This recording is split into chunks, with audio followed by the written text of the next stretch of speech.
나의 나됨을 즐기고 있습니까? 사회가 혼란스럽고 세상이 어지러워도 흔들리지 않는 하나님 나라를 누리고 있습니까? 경제가 깨지고 가정이 깨지고 공동체가 깨지고 몰아치는 폭풍우에 사업이 깨어져도 골리앗 앞에 선 다윗처럼, 홍해 앞에 선 모세처럼 거룩한 용기로 홍해를 가르고 골리앗을 무찌르고 있습니까? 그렇다면 당신은 그리스도 예수 안에서 참된 자신을 만난 사람입니다. 그렇다면 당신은 외칠 것입니다. 하나님께서 반드시 나를 도우시리라. 나는 하나님께 택함 받은 사람이기 때문이다. 우리 31절 32절의 말씀을 같이 한번 함께 읽겠습니다. 또 비유를 들어 이르시되 천국은 마치 사람이 자기 밭에 갖다 심은 겨자씨 하나를 같으니 이는 모든 씨보다 작은 것이로되 자란 후에는 풀보다 커서 나무가 되매 공중의 새들이 와서 그 가지에 깃들이느니라.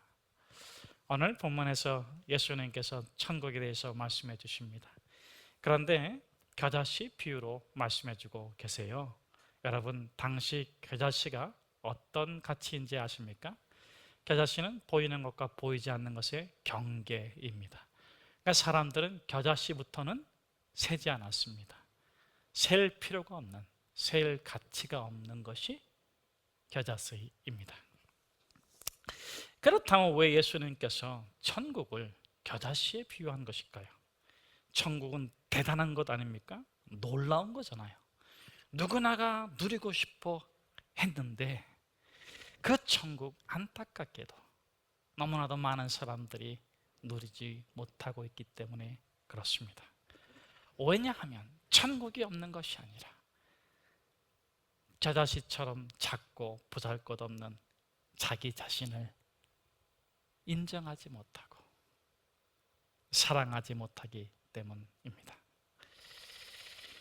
그 대신 당시 유대인들은, 특별히 암메르츠, 그 땅의 사람들이라 불리는 90%의 서민들은 천국 대신 메시아를 갈망했습니다. 정치적 메시아, 경제의 메시아, 사회적 메시아, 그가 와서 자신들은 아무리 애쓰고 수고하고 노력해도 이룰 수 없는 그 천국을 대신 이루어 주기를 갈망한 것입니다. 메시아가 와서 천국을 이룰 수 없다면, 혁명 일으킬 수 없다면 멸망하기를 바랬습니다. 그런데 메시아로 오신 예수님께서 말씀하십니다. 진정 천국을 누리고 싶다면, 새들이 깃드는 큰 나무로 살고 싶다면 먼저 한 알의 씨앗이 되어라. 그것도 가장 작은 씨앗인 겨자씨인 너 자신을 찾아라. 싫어요. 싫다고요. 내가 만일 씨앗이라면, 그것도 겨자씨라면 내가 어떻게 살 수가 있겠어요? 싹내고 애써 꽃 피워도 열매 온 대지에 흩날려도 누가 알아줘요? 아무도 안 알아주잖아요. 세상엔 큰 나무들이 너무 많고 멋진 나무들이 너무 많은데 왜 나만 작고 보잘것없는 나 자신을 사랑하라고 그러세요? 나도 큰 나무가 되고 싶어요. 나도 멋진 나무가 되고 싶어요. 내가 만약 겨자씨라면 아무리 멋지게 산다 한들 아무도 몰라줄 거예요.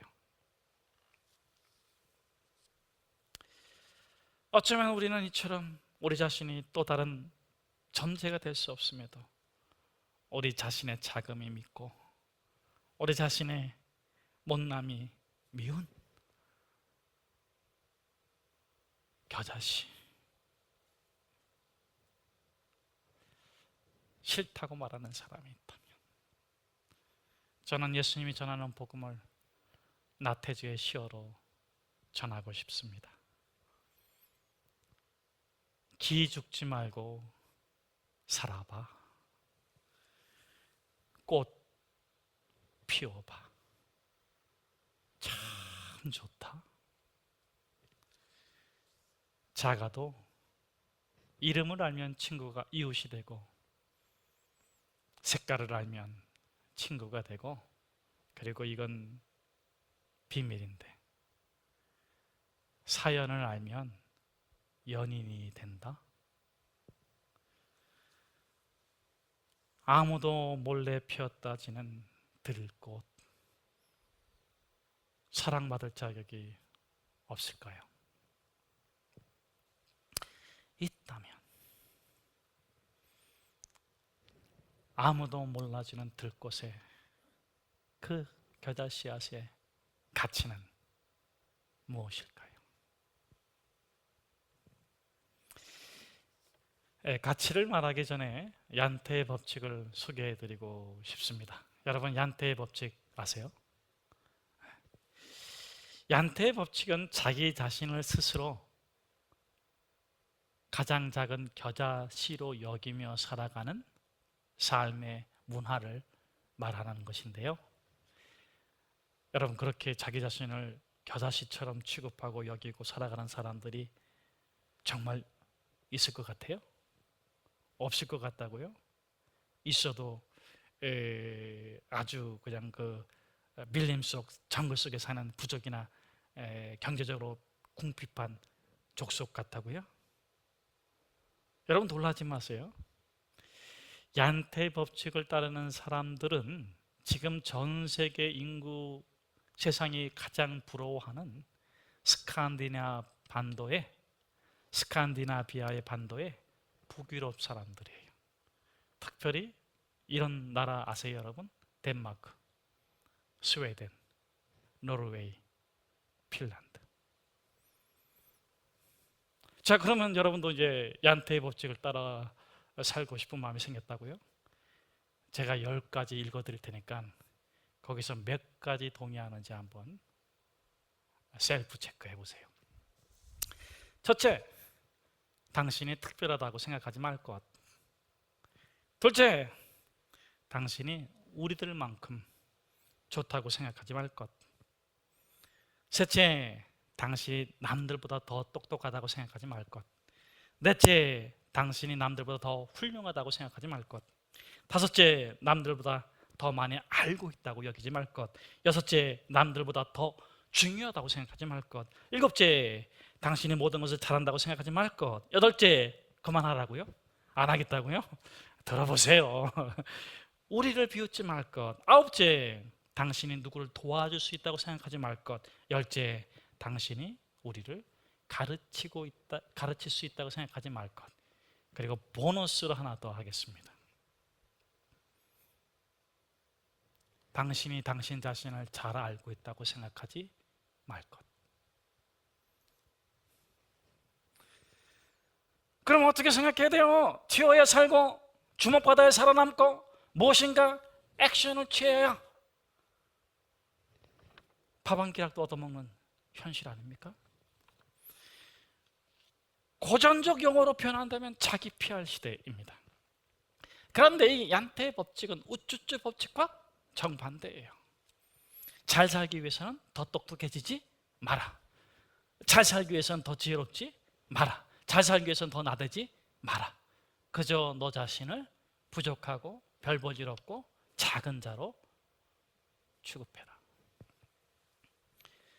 여러분, 실제로 스웨덴 출신 영화배우 알렉산더 스카스가드가 골든 글로브상을 받았어요. 여러분, 상장 받으면 누구한테 자랑해야 돼요? 누구한테 자랑해야 돼요? 근데 이 스카스가드는 몇 개월 동안 그 트로피를, 골든 글로브상의 트로피를 옷장에 박아놨대요. 왜? 너무 부끄러워가지고. 자신이 그런 상을 받았다는 것 자체도 부끄럽지만 그것을 남한테 말하는 것이 너무 부끄러워가지고 감춰놨대요. 설령 어떤 사람이 자기 상 받았다고 자랑하면 왕따 된답니다. 아무도 안 쳐다본대요. 그런데 흥미로운 건요, 왕들은요, 왕족은요, 태어나면서 왕관 썼잖아요. 왕복 입고 있잖아요. 자기를 나타내고 싶지 않아도 나타낼 수밖에 없잖아요. 누군가가 왕족을 부러워하는 눈초리로 바라보면 왕족이 이렇게 말한다고 하네요. 저, 저, 제가 왕족으로 태어나서 죄송합니다. 이런 세상이 있어요, 여러분. 제가 왕족으로 태어나서 미안합니다. 그런데 혹 어떤 사람이 다른 사람을 칭찬하면 모두가 함께 칭찬해 준다고 합니다. 그리고 정말 칭찬을 시작한 사람에게 존경의 박수를 보낸다고 해요.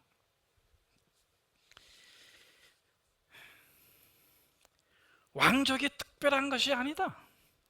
왕족이라 미안하다는 태도를 견지하기에 왕족 앞에서 주눅들 필요도 없고, 농부인 것을 감출 필요도 없고, 어부의 아들이라 부끄러워할 필요도 없습니다.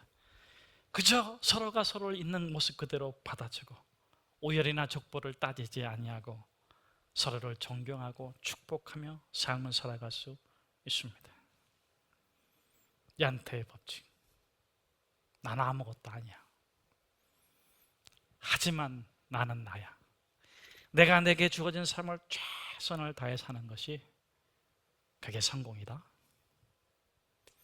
여러분, 오늘 예수님께서는 본문에서 겨자씨가 누리는 그 축복, 겨자씨가 만들어가는 그 천국의 은총을 얀테의 법칙처럼 말씀해 주시는 거예요.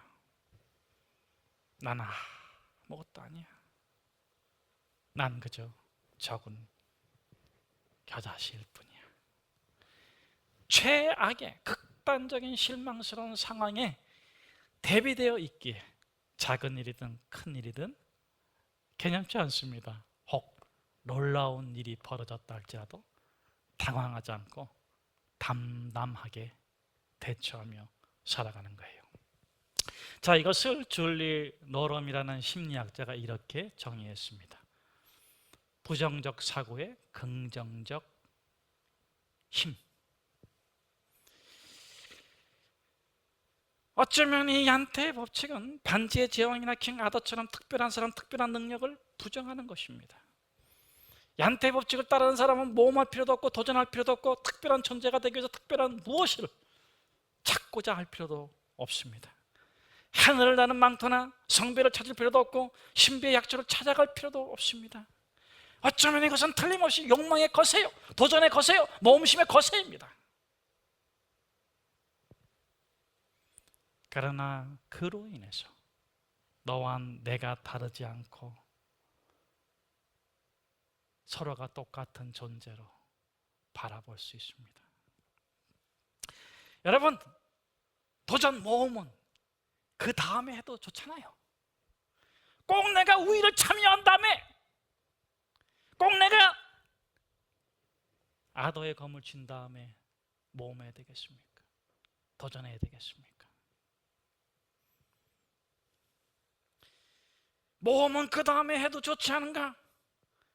재능은 특별히 내세우지 않아도 나타날 것이고, 반지의 선택은 단 한 사람에게 왕은 단 한 사람인 것처럼 모두가 농부가 아니며 모두가 어부가 아니고 모두가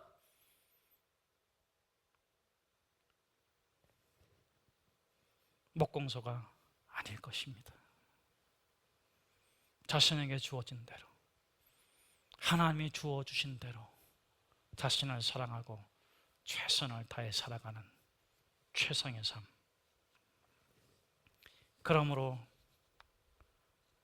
할 수 있는 대로 최선을 다하십시오. 당신이 있는 장소에서 당신이 할 수 있는 모든 방법으로, 당신이 사용할 수 있는 모든 시간으로 당신이 할 수 있는 한 오래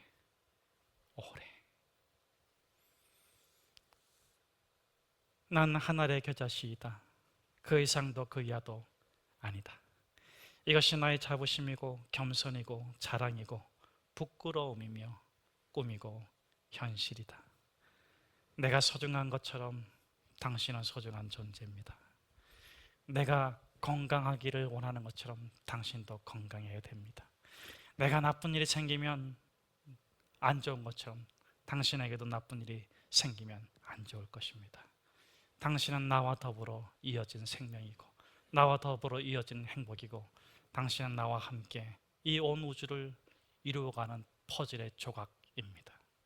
당신과 나를 창조하신 분은 창조주 하나님이십니다.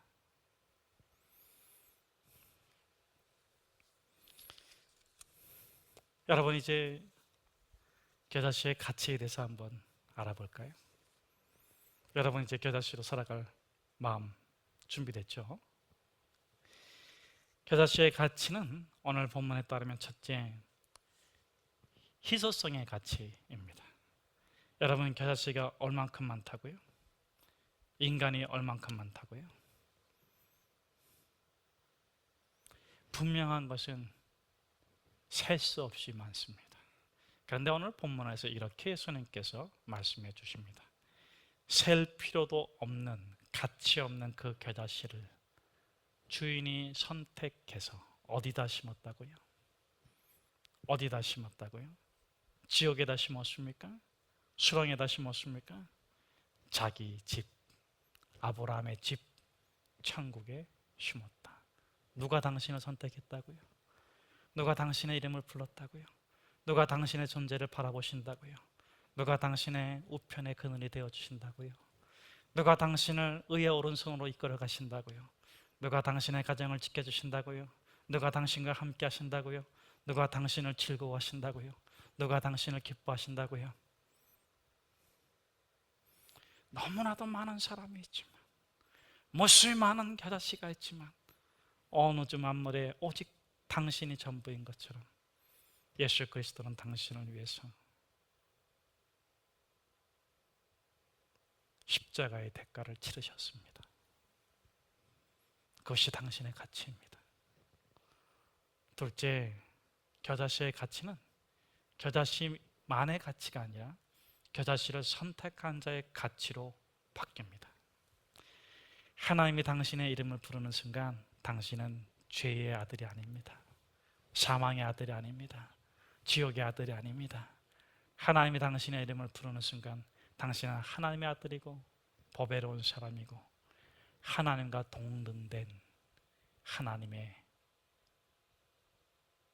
눈동자이고 하나님의 심장이십니다. 그것이 당신의 가치입니다.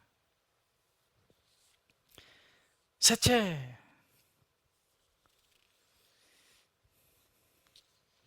겨자씨의 가치는 크게 있지 않습니다. 어디에 있습니까? 생명에 있습니다. 여러분, 오늘 본문에서 예수님께서 말씀하시는 천국은 언제 누리는 걸까요? 이렇게 싹이 났을 때? 아니면은 큰 나무가 되어가지고 새들이, 공중의 새들이 와서 깃드는 그때? 여러분, 예수님께서 지금 말씀하고자 하는 천국의 메시지는 미래가 아니에요. 너는 지금 작지만 고난을 겪고 고통을 당하고 있지만 열심히 노력하고 애쓰고 수고하고 땀을 흘리면 너는 10년 뒤에 축복을 누릴 거야, 10년 뒤에 천국을 누릴 거야. 그거 아니에요. 그건 욕망이지 천국이 아닙니다. 여러분, 천석구는 1000가지 근심이 있고 만석구는 10,000가지 근심이 있다는 예속담이 있어요.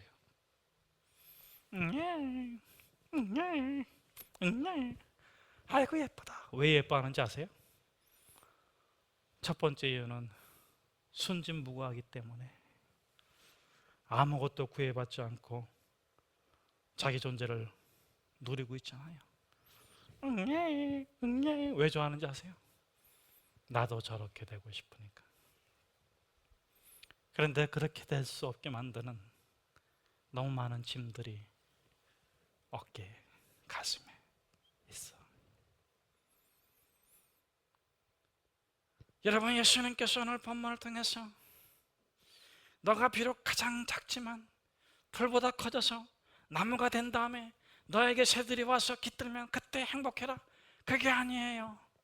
내가 너를 택하여 불렀으니까 너가 비록 작을지라도, 너가 눈에 보이지 않을지라도, 너가 아무도 몰라줄지라도 너에게 주어진 생명, 죽음을 이기는 영생의 삶을 누려와.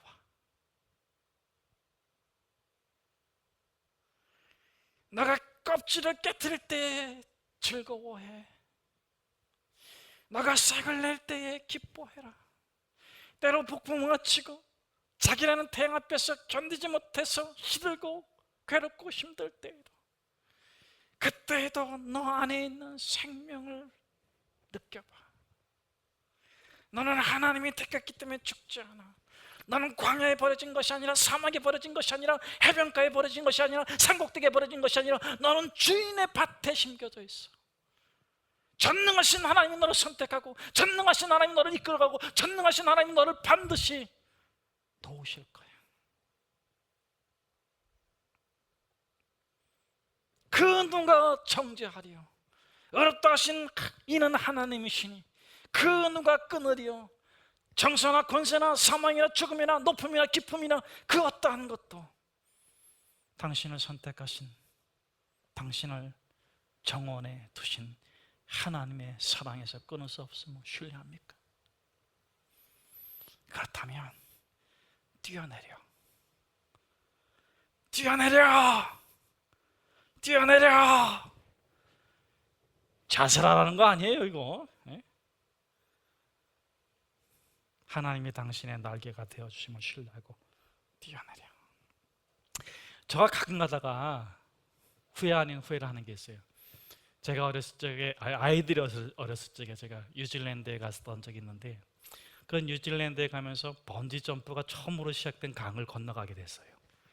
요즘에 그 젊은 사람들이 많이 한다고 하죠. 익스트림 스포츠를 한다고 하는데, 자기 한계에 끊임없이 도전하는 그런 스포츠라고 그래요. 자, 어쨌든 간에 거기 가가지고 제가 뛰어내리려고 했어요. 할렐루야. 그런데 저희 가족들이 그냥 막 울며 불며 막는데, 제가 아주 너무너무 감사하더라고요. 안 말려줬으면 어떻게 했겠어요. 제가 왜 그때 객기를 부렸는지 모르겠어요. 야, 이거 별거 아닌데 나 뛰어내릴 거야. 아빠! 막 이러는데 조금 더 뛰어내려야지 되는지. 아빠! 너무 감사하더라고요. 그래서 앞으로 후회하지 않기로 했습니다. 믿음의 장벽을 치워버리기로 했습니다. 기도의 장벽을 치워버리기로 했습니다. 말씀의 장벽을 치워버리기로 했습니다. 두 팔을 벌려서 우리를 부르시는 하나님께로 뛰어듭시다. 여러분, 가장자리 믿음으로 살지 마세요. 어정쩡한 믿음으로 살지 마세요. 여러분, 뛰어드세요. 내가 비록 작은 겨자씨이지만 말씀의 밭에서, 기도의 밭에서, 하나님의 은혜의 밭에서 생명을 틔우고 꽃을 피우고 그 생명을 즐기리라. 하나님, 내일은 난 알지 못하지만 내가 오늘 이 수고와 이 노력과 이 애씀을 하나님 향한 거룩한 제물로 드리고 싶습니다. 하나님, 우리를 받아 주옵소서.